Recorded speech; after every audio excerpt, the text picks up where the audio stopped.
প্রচন্ড গরম পড়েছে। প্রেমা ঘেমে একাকার, তৃষ্ণায় তার গলা শুকিয়ে চৌচির। ইচ্ছে করলেই হাত বাড়িয়ে নদীর পানি দিয়ে গলা ভেজাতে পারে, কিন্তু তার ইচ্ছে করছে না। বুকের ভেতরটা শুকিয়ে কাঠ হয়ে গেছে, 7 মাস পূর্বেই শুকিয়ে কাঠ হয়ে যাওয়া ভগ্ন হৃদয়টাকে নিয়েই দিব্যি বেঁচে আছে। মাঝে মাঝে সে নিজেকে প্রশ্ন করে কেন সে বেঁচে আছে। তুষার তার হাতের সিগারেটটি নদীতে ফেললো, তারপর সামনে এসে তাকালো। কালো বোরখা পরে বসে আছে প্রেমা, তার মাথার উপর বাঁশের ছাউনি। সে চোখ ছোট ছোট করে উদাসীন হয়ে তাকিয়ে আছে দূরে, বহু দূরে। তুষার 4 মাস ধরে প্রেমাকে দেখছে। মেয়েটা সব সময় উদাসীন থাকে। তুষার তার কপালের ঘাম মুছল। গরম ভালোই পড়েছে। সে তার ব্যাকপ্যাক থেকে পানির বোতল বের করে গলা ভেজালো, তারপর প্রেমাকে ডাকলো, এই মেয়ে, পানি খাও, গরম পড়েছে খুব। প্রেমা তাকালো না। তুষার তার এক ভ্রু উঁচিয়ে ডাকলো, এই যে খুকি। প্রেমা ঘাড় ঘুরিয়ে ছো মেরে বোতল নিল, তারপর আবার আগের মতো ঘুরে বসলো। প্রেমার ব্যবহারে তুষার বেকুব বনে যায়, তার মাথা চড়ে যায়। এইটুকু মেয়ে বেয়াদবি করলো কিভাবে। তুষার দূরে গিয়ে বসলো, কিন্তু তার রাগ বেশিক্ষণ রইল না। দোষটা তো তারই, বয়সের পার্থক্যটা বেশি হওয়াতে প্রেমাকে তার বউ মনে হয় না। তাই গত 4 মাসের দাম্পত্য জীবনে একবারও প্রেমাকে সে ছুঁয়েও দেখেনি, কখনো ভাবেও নি তার একটা বউ আছে। শুধু দুজন এক বাড়িতে থেকেছে।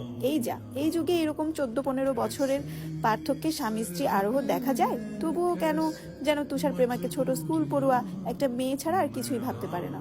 সে প্রেমার সাথে সবসময় দূরত্ব রেখেছে, মানসিকভাবে ভেঙে পড়া মেয়েটাকে সময় দেয়নি। একবার কাঁদতে দেখেও আদর করে কখনো কান্না থামায়নি, সবকিছু স্বাভাবিকভাবে নিয়েছে।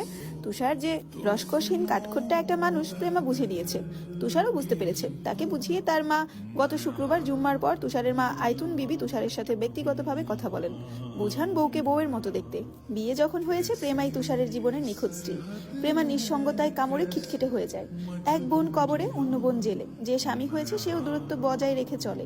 এভাবে মেয়েটা কিভাবে স্বাভাবিক জীবনযাপন করবে। মায়ের কথা শোনার পর তুষারের কার্যকর্ম রেখে অনেক ভেবেছে। উপলব্ধি করলো পদ্মজার মুখে প্রেমার যে বর্ণনা সে শুনেছিল, যে প্রাণোচ্ছল লজ্জাবতী মেয়েটার কথা সে শুনেছিল, সে মেয়েটা আর আগের মতো নেই। তুষারের বিবেক জাগ্রত হয়, সিদ্ধান্ত নেয় প্রেমাকে সময় দিবে, সম্পর্কটাকে সুযোগ দিবে, সহজ করবে। তাৎক্ষণিক সে প্রেমাকে জানালো তারা অলন্দপুর ঘুরতে যাবে। তুষারের সিদ্ধান্ত শুনে প্রেমা কোনো প্রতিক্রিয়া দেখায়নি। গত 2 দিন তুষার ইনিয়ে বিনিয়ে কথা বলার চেষ্টা করেছে, তাও সব কথা পড়া নিয়ে। এত ছোট মেয়ের সাথে কি করে বন্ধুত্ব হয়। তুষার কথা বলে সম্পর্ক সহজ করতে গিয়ে আরো কঠিন করে তুলেছে। সে কিছুতেই প্রেমার সাথে সহজ হতে পারছে না। তারপর আজই দুজন গ্রামের উদ্দেশ্যে বের হলো। পথে কেউ কোনো কথা বলেনি।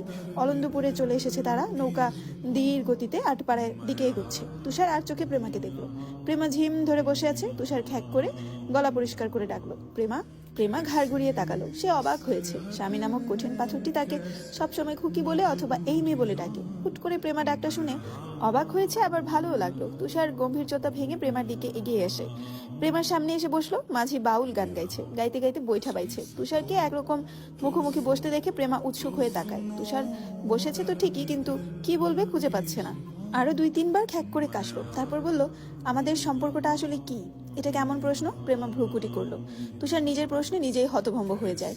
হয় সে কঠিন কঠিন কথা বলে, নয়তো কি বলে নিজেও বুঝে না, প্রেমাও বুঝে না। তুষার 2 দিনের চেষ্টায় বুঝে গিয়েছে মেয়ে মানুষ পটানোর চেয়ে আসামি ধরা সোজা। প্রেমার সাথে তার জমছেই না। আসলে কি পটাতে পারছে না, নাকি কিভাবে পটাতে হয় সেটাই তুষার জানে না। প্রেমা চোখ ফিরিয়ে নিল।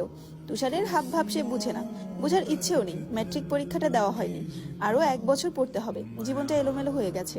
তার পাশে আপন বলতে কেউ নেই। প্রেমার বুক চিরে দীর্ঘশ্বাস বেরিয়ে আসে। তুষার সেই দীর্ঘশ্বাস শুনতে পায়। সে প্রেমার দিকে তাকালো। একটুকু মেয়ের দীর্ঘশ্বাস এত ভারী। তুষার নরম কণ্ঠে বলার চেষ্টা করলো, তুমি কি আমার উপর বিরক্ত। তুষার নরম কণ্ঠে কথা বলার চেষ্টা করলেও কণ্ঠস্বরে গাম্ভীর্যতা থেকে যায়। প্রশ্ন করে 2 ভ্রু কুচকে প্রেমার দিকে তাকায়। তার চাহনি দেখে মনে হচ্ছে প্রেমা চোর, চুরি করে ধরা পড়েছে, আর তারই জিজ্ঞাসাবাদ চলছে। প্রেমা জবাব দিল না। তুষার ভ্রুকুটি করে বেঁকে গেল। সে কাট স্বরে বলল, প্রশ্ন করেছি তো, উত্তর কোথায়। প্রেমা অন্যদিকে চোখ রেখে নির্লিপ্ত কণ্ঠে বলল, না, বিরক্ত না। তাহলে আমার সাথে কথা বলো না কেন। প্রেমা নির্বিকার চোখে তাকালো, বলল, আপনি হয়তো বলেন না। তুষার থতমত খেয়ে যায়। প্রথম প্রেমা তুষারের সাথে কথা বলার চেষ্টা করেছে, তখন তুষারই হু হ্যাঁ উত্তরের বেশি কিছু বলেনি। তাই কখনো দীর্ঘ আলাপ হয়নি। প্রেমার কথায় তুষার বিব্রত করলেও নিজেকে গুটিয়ে নিল না। সে কখনো হারেনি, সবসময় জয়ী হয়েছে। এবারের চ্যালেঞ্জটা মেয়েলি ব্যাপার। যাই হোক, সে হারবে না। হ্যাঁ, কিছুতেই হারবে না।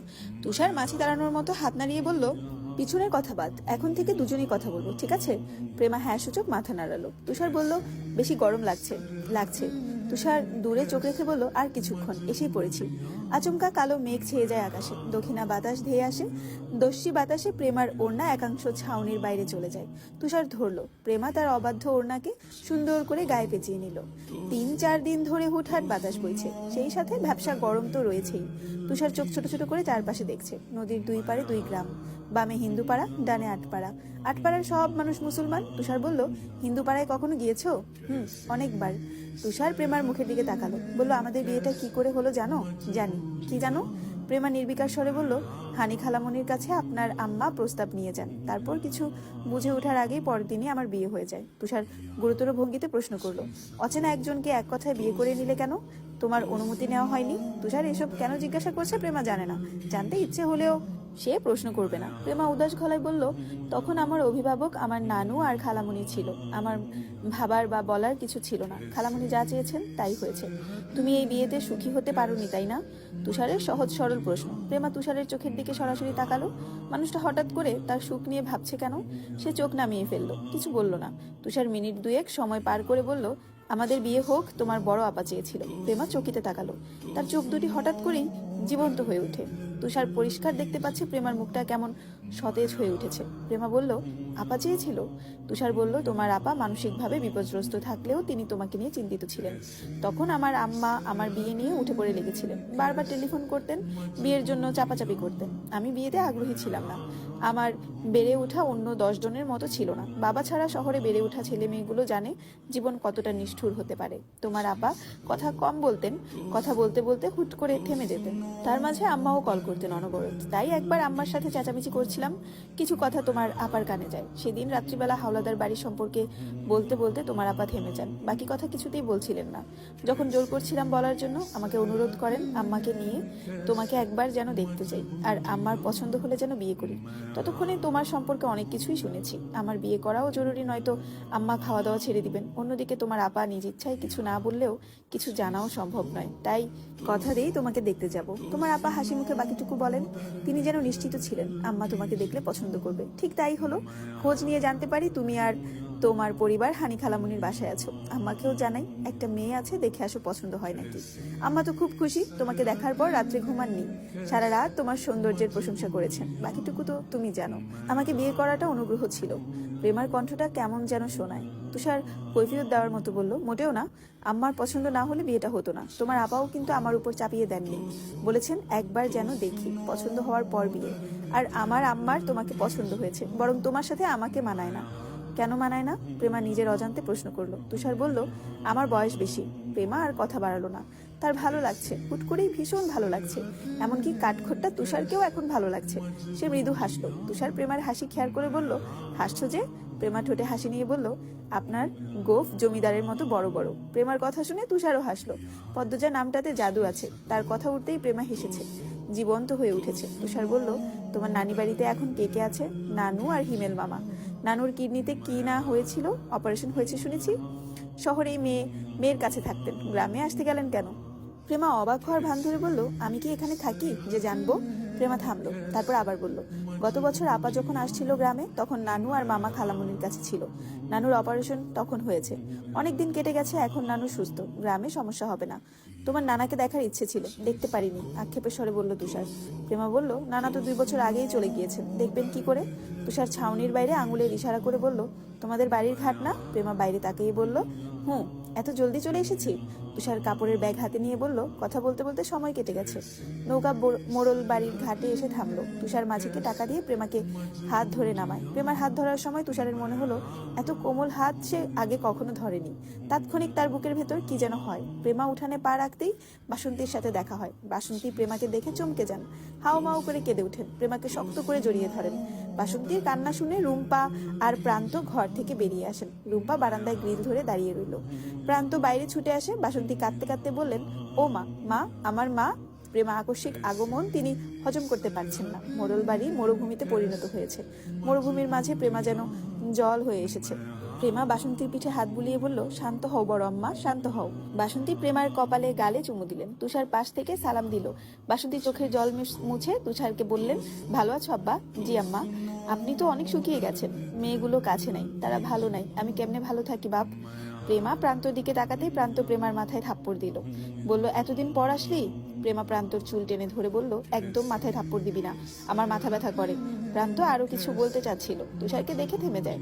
তুষার হাসতে কার্পণ্য করলো না। সে প্রান্তর সাথে হ্যান্ডশেক করে বলল, দিনকাল কেমন যাচ্ছে? কুশল বিনিময় শেষে বাসন্তী তুষার আর প্রেমাকে নিয়ে বারান্দায় পা রাখলেন। দেখা হয় রুম্পার সাথে। রুম্পার পেট উঁচু হয়েছে, তার গর্ভ অবস্থায় 7 মাস চলছে। সে এই বাড়িতেই থাকে, হাওলাদার বাড়িতে এখন আর কেউ থাকে না। 7 মাসে অনেক কিছু পাল্টে গেছে। আমিনা আলোকে নিয়ে বাপের বাড়ি চলে গিয়েছে। বৃদ্ধা নূরজাহান মারা গিয়েছেন। বিদেশ থেকে লাবণ্য ও জাফর তাদের স্বামী স্ত্রীর নিয়ে দেশে এসেছিল। 2 সপ্তাহ থেকে আবার ফিরে গিয়েছে। গ্রামবাসী এখন হাওলাদার বাড়িতে যেতে ভয় পায়, সেখানে নাকি আত্মারা ঘুরঘুর করে। প্রেমা রুম্পাকে 2 হাতে জড়িয়ে ধরলো। কুশল বিনিময় শেষ করে রুম্পা তুষারকে প্রশ্ন করলো, উনি ভালো আছে? জেলে খাউন দাউন দেয়? মারে কেউ? রুম্পার কণ্ঠ ব্যাকুলতা। তুষার রুম্পাকে অসুস্থ করে বলল, আলমগীর সাহেব ভালো আছেন, সুস্থ আছেন, খাবার দেওয়া হয়, কেউ মারধর করে না, আপনি চিন্তা করবেন না। রুম্পা হাসলো। আলমগীর সুস্থ আছে, এই খবরটুকুই রুম্পার বেঁচে থাকার শক্তি। হ্যালো, আসসালামু আলাইকুম।